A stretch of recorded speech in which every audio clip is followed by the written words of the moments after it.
Sí. Bueno, pues buenos días. Primero que nada, bueno, la discusión de hoy por la mañana es una de las discusiones, me parece, más importantes para los marxistas. En tiempos de crisis, surgen necesidades de entender justamente la naturaleza de estas. La cotidianidad establece costumbres que solo son rotas justamente por las crisis. Esto no solamente es en términos económicos, sino en términos políticos, incluso personales. Llega un punto en donde la cotidianidad se hace tan fastidiosa que llega algo que lo rompe, ¿no? Y ese algo es la crisis. En este caso vamos a hablar sobre la cuestión de las crisis económicas. No es casualidad que justamente en este periodo en donde estamos viviendo la crisis más profunda, más aguda del capitalismo, yo creo que en toda su historia, eh, miles de personas se están preguntando qué crisis es cierto que la causó la pandemia, cómo se generan, hacia dónde nos está arrastrando esta situación. Para nosotros como marxistas es doblemente importante esto porque en primera instancia tenemos que entenderla, qué generó esta crisis, por qué se generan las crisis en términos generales a nivel internacional y después poder dilucidar hacia dónde nos lleva esta crisis. Recordemos que para nosotros, los marxistas, la situación de las perspectivas, no solamente hablo de las perspectivas económicas, sino de las políticas, son una guía para la acción. Nosotros no pretendemos hacer un estudio acabado 100% sobre la cuestión del capital, sin embargo, sí es importantísimo que nosotros podamos entender las bases fundamentales sobre las que se mueve la economía capitalista. La burguesía no sabe qué ocurre exactamente con respecto a esta crisis, pero incluso con respecto a todas las demás, ¿no? En un primer momento planteaban la idea de que una mano invisible iba a venir a dotar al mercado de un manto especial que nos permitiría solucionar todos los problemas. Después hablaban que que habían solucionado las crisis del capitalismo, ¿no? Recordemos los discursos que se daban particularmente cuando cae la Unión Soviética y se hablaba de que las contradicciones internas del capital se habían resuelto históricamente y que ahora el final de la historia había llegado, entendiéndolo esto como el final de la lucha de clases. Ahora mismo ya no pueden esconder más la basura debajo de su alfombra, ya no pueden sostener más la teoría de que han eliminado las crisis, sino ahora dicen que hay que aguantar, ¿no? Que sí, que tenemos que ponernos la camiseta, que se han cometido ciertos excesos. Hay algunos gobiernos de la burguesía que incluso hablan sobre la idea de poder poner impuestos a las fortunas más ricas porque ha habido un exceso de acumulación, ¿no? En realidad, son cínicos incluso frente a sus mismas teorías, frente a sus mismos planteamientos.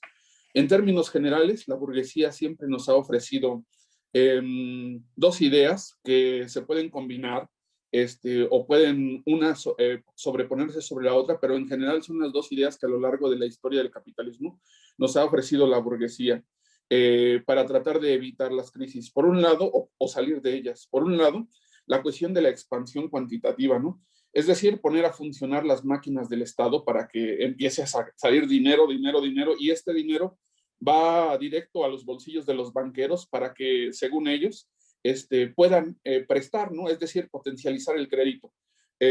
Para una parte de la burguesía, la crisis, la madre de, o se puede decir así, la base de las crisis capitalistas es la falta de liquidez. Los reformistas de izquierda, que lógicamente no rompen con el capitalismo, lo que nos vienen a ofrecer es la intervención del Estado en la economía a partir de programas sociales para garantizar el reparto de la riqueza de mejor manera. Estos dos planteamientos que tiene la burguesía para tratar de salir de la crisis, lo que hace o lo que intenta hacer es estimular el mercado. Para ellos, el punto nodal no es la cuestión de una economía planificada que evite la producción anárquica de las mercancías, es decir, que evite toda la situación de sobreproducción, sino para ellos la cuestión fundamental es estimular el consumo, es decir, que el consumo no pare para que se siga manteniendo el ritmo del capitalismo. Eh, Ocupan regularmente la cuestión del crédito como una forma para salir de las crisis. Nosotros, por ejemplo, vimos claramente esto en la crisis del 2009, cuando la burguesía lo que hizo fue básicamente trasladar las deudas personales, las deudas familiares, las deudas particulares y las convirtió en deudas del Estado. Esto no resolvió nada en el 2009, en lo que nosotros dijimos, y yo les invito a leer los documentos que en un momento determinado nosotros, la Internacional produjo para analizar la crisis del 2009, y decíamos, en realidad la crisis no es una crisis de falta de liquidez, no se va a resolver con deuda pública, y lo único que va a hacer es aplazar la cuestión de la crisis sin resolver absolutamente nada. Y lo único que va a hacer es preparar las bases para una crisis aún mayor, ¿no? Entonces, las medidas de la burguesía en realidad no solucionan absolutamente nada, porque no entienden la base de la cual se puede solucionar la crisis del capitalismo. Ayer, por cierto, estaba viendo un video de una corriente liberal sobre la teoría del valor, ¿no? Y en realidad es increíble porque ellos plantean que el problema de la teoría del valor no se gesta, o más bien el valor no se gesta en la cuestión de la producción, sino se gesta en otra parte que no saben exactamente dónde decirla. Entonces, como ellos mismos se embriagan de unas ideas que no son correctas, al final de cuentas, cuando quieren aplicar medidas para tratar de solucionar su cruda, es decir, para resolver los problemas que causa su mismo sistema, se ven totalmente imposibilitados de poder solucionarlo, ¿no? Para Marx analizar todo el sistema, para que Marx analizara todo el sistema capitalista, comienza analizando la base más pequeña de este sistema, que es la cuestión de la mercancía. En ella, en la mercancía, se concentra toda la contradicción del capitalismo. Marx en un momento determinado llega a decir que sin esta mercancía, sin esta parte pequeña, el sistema no pudiese existir. Trotsky dice que como la mercancía es una parte habitual o familiar de la economía capitalista, no se paran a preguntar, la gente no se para regularmente a preguntar qué hay detrás de esa relación o de ese proceso en donde, por ejemplo, la gente intercambia productos que son útiles para su vida cotidiana y que a cambio de ellos, pagan unas monedas o unos billetes. Nunca la gente se pregunta, la gente común y corriente no se pregunta por qué es esto, ¿no? ¿Qué hay detrás del dinero que hace que tú puedas adquirir un bien de consumo? También dice Trotsky que las categorías como las mercancías, como el mercado, dinero, trabajo, valor, todos estos conceptos económicos son simplemente aceptados por la gente como algo natural, como si siempre hubiese existido estos conceptos y sean inmutables, es decir, que nunca hayan cambiado. Es normal también, dice Trotsky, aceptar que un hombre vale más si tiene más mercancías a su servicio. Es decir, esto lo dice ya Marx, la riqueza en una sociedad como capitalista está representada por la acumulación de mercancías. Solo la crisis nos pone el objetivo de analizar la sociedad de manera profunda y nosotros, vuelvo a repetir, pues tenemos esa obligación.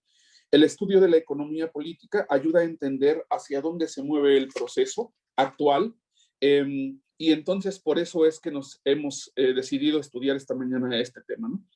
Marx no estudió la economía en general, Marx estudió la economía capitalista. Eso es importante decirlo, porque cada periodo histórico tiene características particulares que hace que sus modos de producción, sus fuerzas productivas se muevan de una manera diferente. Es diferente el capitalismo a los demás por muchos aspectos, ¿no?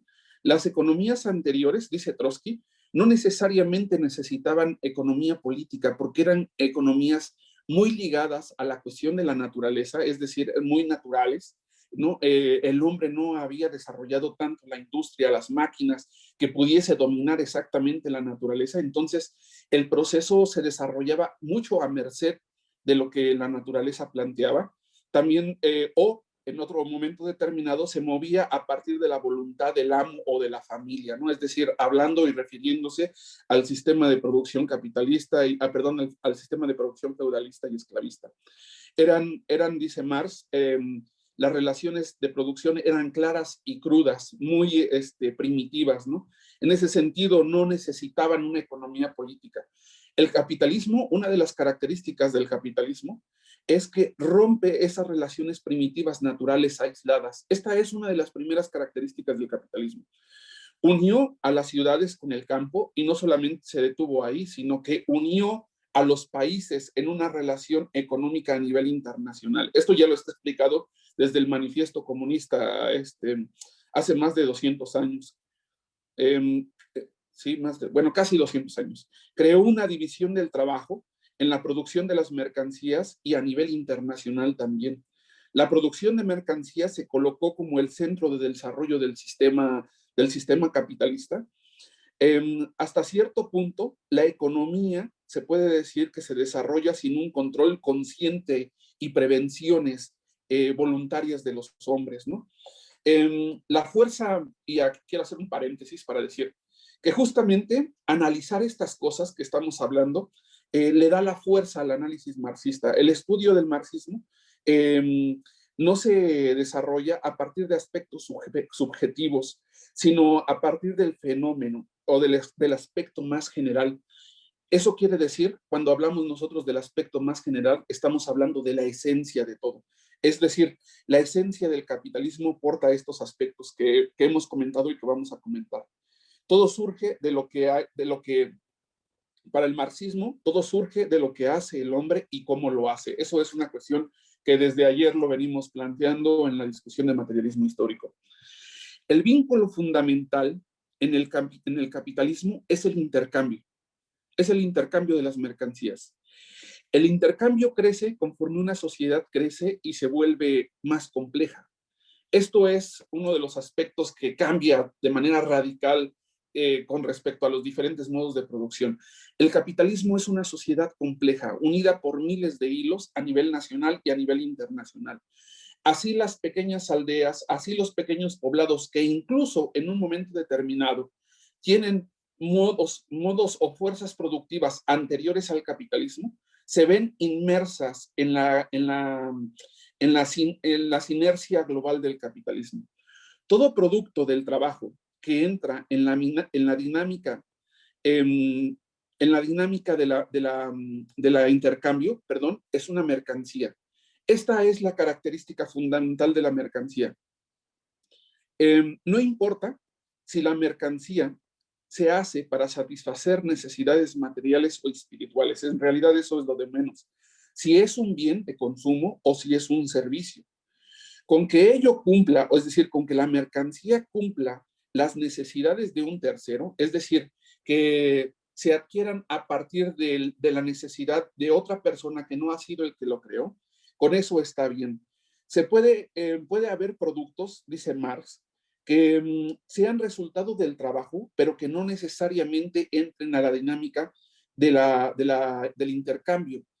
Como que, por ejemplo, las economías primitivas o más antiguas, o incluso en algunos de los pueblos en donde, por ejemplo, un señor corta un árbol y lo convierte en una mesa, si esa mesa no sale al mercado, aunque tenga un valor de uso, es decir, le sea útil al campesino, esa mesa no entra en la dinámica del mercado, no es una mercancía. También hay otros valores que son necesarios, que dan la naturaleza, pero que tampoco se venden, es decir, que tampoco entran a la dinámica del intercambio, como por ejemplo el aire, ¿no? El agua ya no podemos decirlo tanto así porque cada vez más se va privatizando, pero el aire, el sol, por ejemplo, que son fuerzas que nos da la naturaleza, que crean, que son útiles, pero que como no se venden, entonces no entran en la dinámica de las mercancías. Esos productos no son mercancías. La mercancía entonces tiene una doble dualidad, dos cualidades. Uno, que tiene un valor de uso, es la utilidad, este valor de uso es la utilidad práctica, aspectos cualitativos y propiedades físicas de cada una de las mercancías. Por otro lado, tiene un valor de cambio. Este valor de cambio es algo que está en todas las mercancías independientemente de su utilidad. Es intercambiable, es decir, es medible en proporciones. Más adelante hablaremos sobre estas proporciones. Ese elemento que es que se repite en todas las mercancías que están circulando en el mundo es el trabajo humano abstracto. Es decir, cada mercancía contiene un pedacito de trabajo humano que se vuelve abstracto porque no se puede tocar, y esto es el elemento fundamental que se intercambia en las mercancías. Por ejemplo, dos productos tienen X cantidad de trabajo acumulado, y esto es lo que hace que tengan un precio diferente en un momento determinado. El trabajo humano se mide a partir de horas, días y semanas. Cuanto más tiempo de trabajo tenga una mercancía, más es su valor. Es decir, el valor va a determinar el costo de esa mercancía. Es decir, su costo al final de cuentas va a ser más alto. En un tiempo de trabajo socialmente necesario es aquel que se establece de manera histórica, es decir, que cambia constantemente ese tiempo socialmente necesario a partir de la intervención de máquinas, intervención de técnica, de todas las fuerzas productivas que hacen que la mercancía pueda producirse en un momento determinado. Esto es importante y así lo podemos entender, por ejemplo, la relación que hay entre una mercancía de un indígena que utiliza métodos artesanales para crear, por ejemplo, para bordar una playera, y una misma playera, esa misma playera, pero bordada en China, ¿no? En China, con todo el desarrollo tecnológico que hay, esa playera puede llevarse, no sé, media hora en una terminación total, cuando un indígena tal vez pueda pasarse una semana tejiendo esa camisa. Sin embargo, como la media social no lo marca una comunidad aislada en la selva lacandona o en cualquier otro lugar de Latinoamérica, sino lo marca la tendencia general del capitalismo, el valor socialmente o el trabajo abstracto socialmente necesario para construir esa playera está determinado por lo que se hace en China, no por lo que se hace en alguna región latinoamericana. Por eso es que al final de cuentas los indígenas van abandonando estos sectores porque no pueden competir frente a la dinámica del capitalismo a nivel internacional. Mientras más desarrollo haya en las fuerzas productivas, es decir, más desarrollo haya en las maquinarias, en la técnica de trabajo, etcétera, menos tiempo de trabajo socialmente necesario se necesita y por ende las mercancías acumulan menos valor. Esto es importante, lo vamos a tocar un poquito más adelante. Si una mercancía tiene menos valor, es decir, menos trabajo socialmente necesario, el precio de una mercancía cae, se vende más barato. Una cosa importante que tenemos que recordar aquí es que una mercancía no se produce o su producción no busca resolver las necesidades de una persona. Es decir, la producción de las mercancías en el capitalismo no buscan atender las necesidades que tenemos cada uno de nosotros. La producción de las mercancías se hace a partir del objetivo particularmente del empresario de obtener una ganancia. A pesar de que cada comerciante, cada banquero o cada obrero tienen un interés particular en las relaciones de producción que se entretejen en la sociedad capitalista, de esta suma de contrarios, se podría decir así, surge un conjunto económico lleno de contradicciones, eso sí, pero que lo vuelve complejo, sin embargo, también le da cierta dinámica o estabilidad que permite que la sociedad se pueda desarrollar. Cada vez que las contradicciones sean más fuertes, el desarrollo es más complicado. La complejidad de las ciudades es el crecimiento de las ciudades que van creciendo de manera constante, abren más necesidades e impulsan una división del trabajo. Esta división del trabajo es fundamental porque estos productos o las mercancías que salen al mercado son productos individuales y eso le da la posibilidad o la característica de justamente de ser una mercancía, es decir, el intercambio masivo de productos realizados por un trabajo individual. En un primer momento, después el trabajo se vuelve social. En el proceso de intercambio de una mercancía por otra mercancía, se mueven, como ya lo dije, valores. Lo que se cambia es un valor que tiene la mercancía, un valor, un trabajo abstracto. Y en este momento, la dualidad de la mercancía que tiene internamente, es decir, el valor de uso y el valor de cambio, toma otra dualidad cuando la mercancía sale al mercado. En este caso, se manifiesta, o más bien, la contradicción interna de la mercancía, valor de uso, valor de cambio, cuando sale la mercancía al mercado se manifiesta en un valor relativo y en un valor equivalente. Esto es interesante porque a partir de esto es como podemos entender el surgimiento del valor oro y después del dinero. El valor, una mercancía necesariamente asume un valor activo en la relación, es decir, un valor relativo que expresa el valor de cambio, es decir, expresa el valor contenido tanto en su mercancía, en lo que se está intercambiando, como en la mercancía contraria. La otra mercancía asume un valor de equivalente. Este equivalente es un valor relativo. Perdón, esta mercancía equivalente es relativo, o más bien es equivalente al valor relativo. Esto se entiende mejor, creo yo, cuando nosotros vamos a un mercado y decimos, ¿cuánto cuesta esto? Una cosa determinada. Nosotros lo que compramos, nosotros lo que adquirimos en el mercado, no es un valor, como tal. Es decir, no estamos tratando de comprar trabajo abstracto, sino estamos tratando de comprar un trabajo útil, es decir, un valor de uso, ¿no? En este caso, ese valor de uso representa el valor de equivalente en el mercado. Y con lo que pagamos ese valor de uso, es decir, con lo que dice cuánto cuesta y que nosotros nos metemos las manos a la bolsa para decir a ver si me alcanza o a ver si no me alcanza, adquiere un valor relativo. Es decir, el relativo es lo que nosotros en un momento determinado podemos ofrecer por una mercancía la cual queremos utilizar. El valor relativo se expresa en el equivalente. El valor de cambio de una mercancía se expresa en el valor de uso de la otra. Esto es importantísimo. No pudiésemos nosotros entender la relación que cumple la mercancía en un mercado si no entendemos que nosotros necesariamente con nuestro dinero lo que tratamos de hacer es adquirir un valor de uso, pero al adquirir ese valor de uso está refrendando que al final de cuentas con lo que estamos pagando es un valor de cambio, es decir, con un trabajo abstracto que estamos intercambiando. Lo que explica esto en el intercambio es que en el intercambio se adquiere un valor de uso y este mismo hecho, el valor de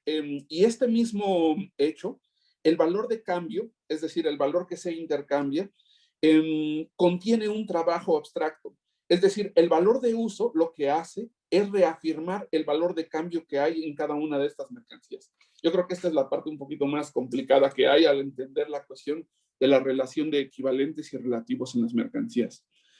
En su movimiento externo, es decir, en el mercado, la mercancía se ha intercambiado entre sí. Primero, como un trueque, después como un oro y ahora con una cuestión de dólar o con dinero. El oro ha sido o está jugando un papel de sustituto universal. El oro o el dólar, en este caso, ¿no? Asume el papel del valor relativo en el intercambio de las mercancías. La mercancía a la que compra es el equivalente, es decir, el valor de uso. El oro asume dos cualidades en las relaciones comerciales. Por un lado, una mercancía, es decir, se basa a partir del tiempo socialmente necesario en su producción, y por el otro lado, el de un sustituto general de valores. El oro tiene el suficiente valor para ser representativo de otros valores. Nosotros dijimos hace un momentito que han existido diferentes tipos de intercambios en las sociedades. En un momento determinado se intercambiaban como trueque, ¿no? Tú llevabas tu costal de frijol y adquirías unos guaraches, ¿no? En ese sentido, pues el intercambio era más o menos claro. Sin embargo, conforme el mercado se va complejizando, conforme la sociedad se vuelve más compleja, el intercambio se vuelve también más complejo y entonces tiene que haber un sustituto de esa cosa que se está intercambiando, es decir, el valor de cambio de cada una de las mercancías, y ese valor de cambio se le puede llamar el sustituto general.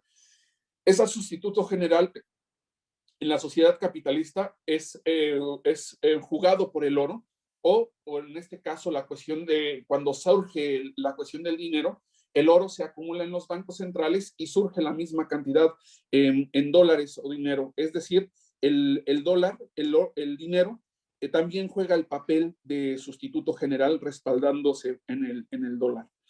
El ejemplo, bueno, sí ya lo había dicho.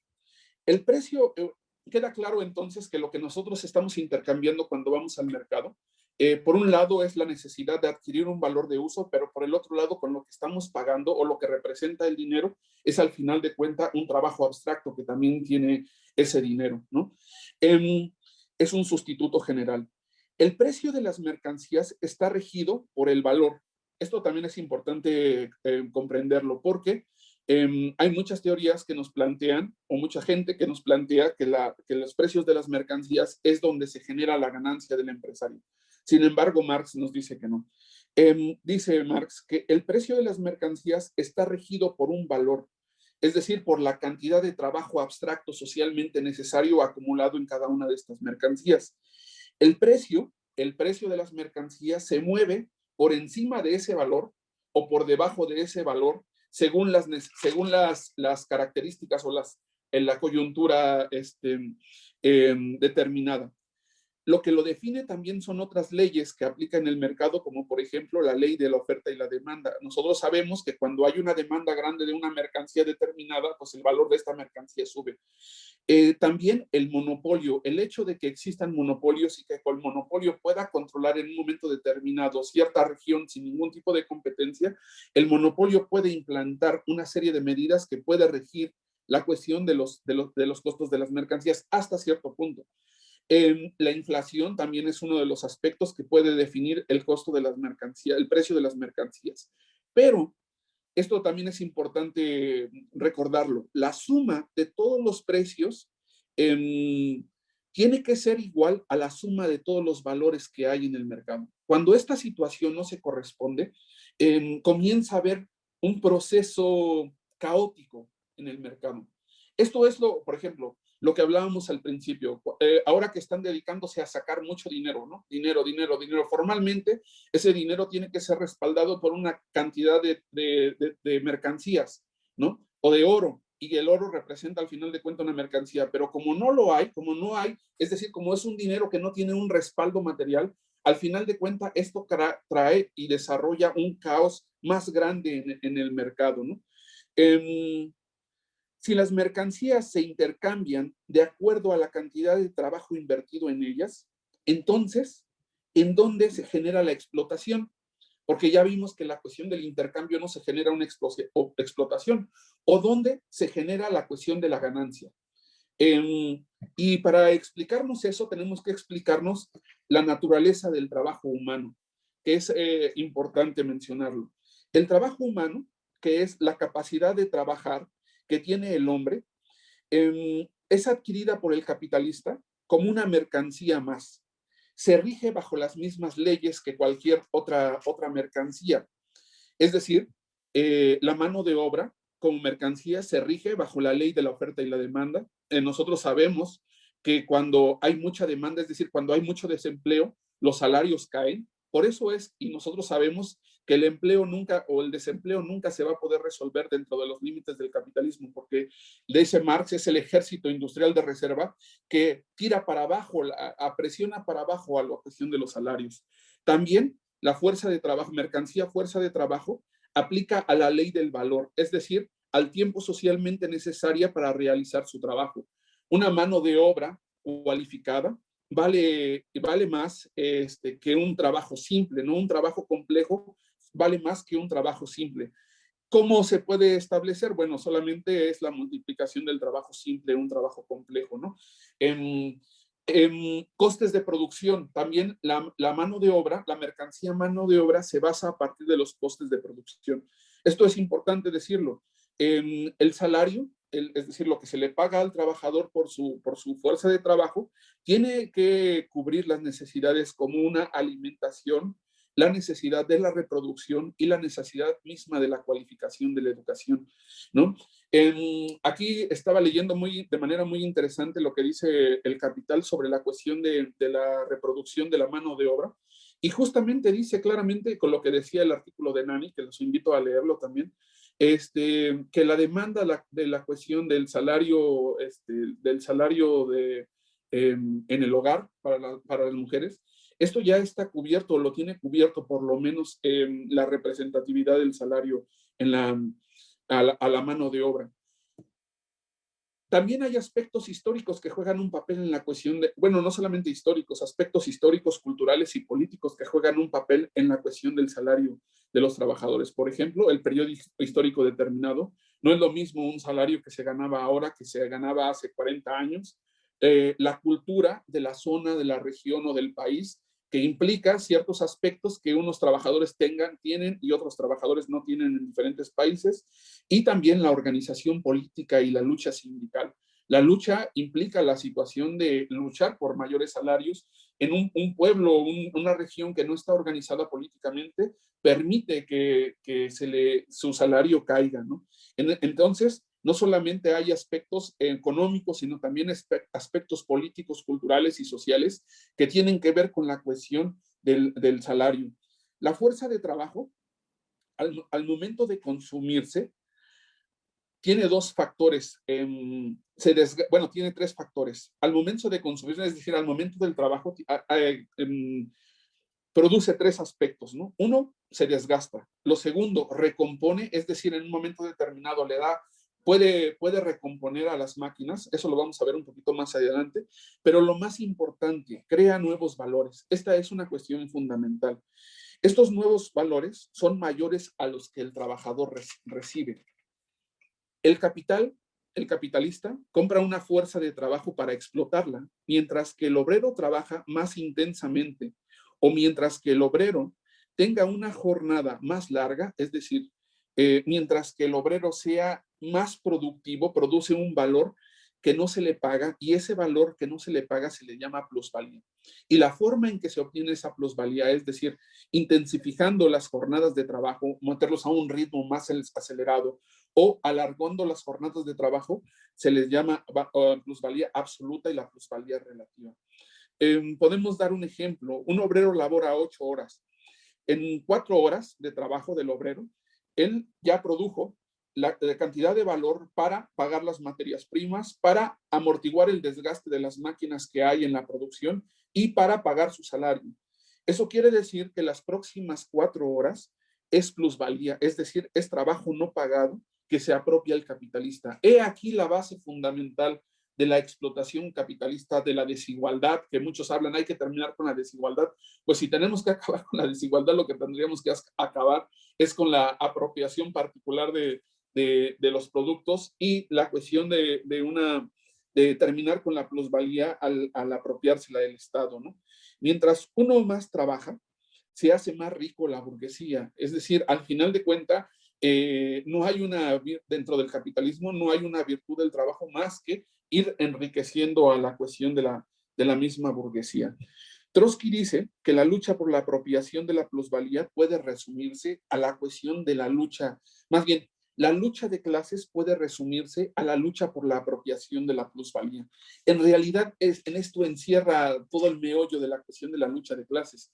Si nosotros nos ponemos a pensar un poquito sobre la cuestión de qué significa la cuestión de las huelgas, de qué significan las movilizaciones, qué significa la cuestión de un cambio de gobierno, es querer cambiar las bases materiales de esta sociedad, es decir, tener un poco más de apropiación de plusvalía. Por eso Trotsky llega a esa conclusión. De ahí surge la ganancia del capitalismo. Bueno, la plusvalía se tiene que realizar cuando las mercancías se venden en el mercado. Esto falta un poquito de tiempo, ¿no? Esta ganancia, pero pongámoslo o hagamos de cuenta que esa mercancía ya se vendió. Esta ganancia se convierte en capital solamente cuando se invierte. Esto también es importante, porque muchos pensamos que teniendo un poquito de dinero ahorrado en el banco ya somos capitalistas, ¿no? Bueno, primero no sé si tengamos ahorrado, yo no tengo nada, pero los que tengan un poco ahorrado en el banco piensan que es capitalista. No, el capitalismo surge, o el capital surge cuando se invierte. Y la inversión busca ampliar la ganancia. Esta es una de las características fundamentales del capitalismo. En la fórmula que expresa Marx, esto es dinero, mercancía, dinero ampliado, ¿no?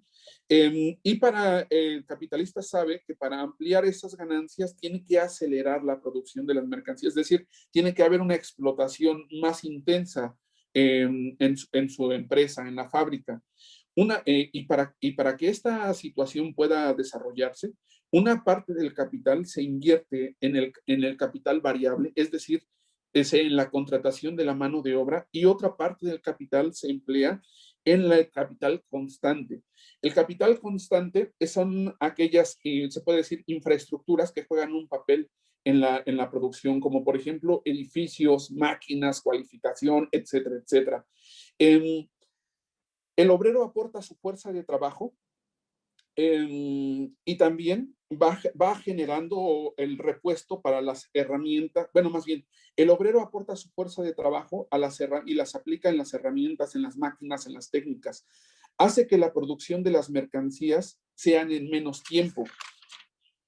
Como una buena parte del capital, del nuevo capital, se invierte en capital constante y no en capital variable, es decir, en maquinaria que acelere la cuestión de la producción, que acorte el valor de cada una de las mercancías.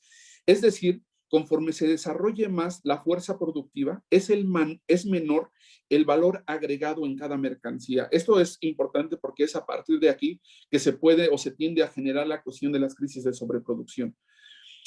Cada que se produce mayor cantidad de mercancías gracias a la inversión de capital constante, hace que el desarrollo o la producción de las mercancías contenga menor valor agregado en cada una de ellas. Y se produce se produce una mayor masa de mercancías con un menor valor agregado. Este fenómeno produce el fenómeno de la competencia entre todos los capitalistas. Esta competencia, que en un primer momento, a inicios del capitalismo, fue la base sobre la cual permitió el desarrollo de las fuerzas productivas, en un segundo momento lo que hace es producir la cuestión de la acumulación, a tal grado de que de la competencia surge el monopolio, y por el otro lado crea una cuestión de sobreproducción. Esta competencia satura al mercado. También tiende a bajar la tasa de ganancias por el hecho de lo que ya comenté, es decir, una saturación del mercado de mercancías con un valor agregado cada vez más pequeño hace que la tendencia a la caída de la tasa de ganancias sea más proclive. Esta competencia genera además las crisis de sobreproducción, que son la base, según nos dice Marx, de toda la crisis del capitalismo. Al haber tantas mercancías en el mercado que no pueden ser adquiridas, lo que hay es un proceso de crisis económica. Y estas crisis se manifiestan con cierres, con despidos masivos, en fin, con miseria, con brutalidad hacia los trabajadores. Por otro lado, también genera el monopolio, que es el resultado de la libre competencia. Las empresas grandes se comen a las pequeñas, y esta es la base de la concentración de capital y también de la crisis, por supuesto. Cada crisis acelera la cuestión de la concentración del capital. Voy terminando. Algunos plantean que el monopolio controla la producción y que hasta cierto punto, bueno, era una de las teorías de la burguesía, que hasta cierto punto el monopolio podría en un momento determinado llegar a controlar la cuestión de las crisis, ¿no? Sin embargo, el monopolio no controla, no elimina las crisis. El monopolio tampoco puede eliminar de manera total la cuestión de la competencia, y por nuestra experiencia propia también hemos visto que el monopolio no puede evitar que cada vez la cuestión de las crisis sean más duras, ¿no? Vivimos pues hoy la situación del control de los monopolios de 500 empresas que controlan el mundo básicamente. Esta es la mayor concentración de riquezas que hay a nivel internacional. Por otra parte, la crisis de sobreproducción, que causan quiebras, cierres de empresas, desempleos, brutalidad, miseria, violencia, en fin, todo lo que conocemos. Esto es, se puede decir así, el resultado general de todo el proceso como se desarrolla el capitalismo. Esto no se va a terminar, tenemos que decirlo, por sí solos. Es decir, no hay una crisis general del capitalismo por más profunda que ésta sea. A pesar de que estamos viviendo, como lo dije al principio, una de las crisis, tal vez la crisis más grande de la historia del capitalismo, no podemos esperar que sea su crisis final, porque al final de cuentas la burguesía siempre va a buscar cómo salir de esta, recargando o echando la crisis a la espalda de los trabajadores. La burguesía prefiere mandar a hacer una regresión histórica y que vayamos hacia la barbarie antes de terminar con sus ganancias, ¿no? No hay una crisis final, y por eso es nuestra tarea la cuestión de derribar al sistema capitalista. No se trata de transformar lo que más bien, nosotros, el estudio del capitalismo, nos plantea básicamente la cuestión de la necesidad de comprender cómo el capitalismo funciona, porque lo que no se conoce no se puede transformar. Esta es la base fundamental sobre la cual yo animo a que podamos estudiar los textos de la economía política, ¿no? Esta es solamente una humilde introducción y una humilde invitación para que esto pueda ser posible.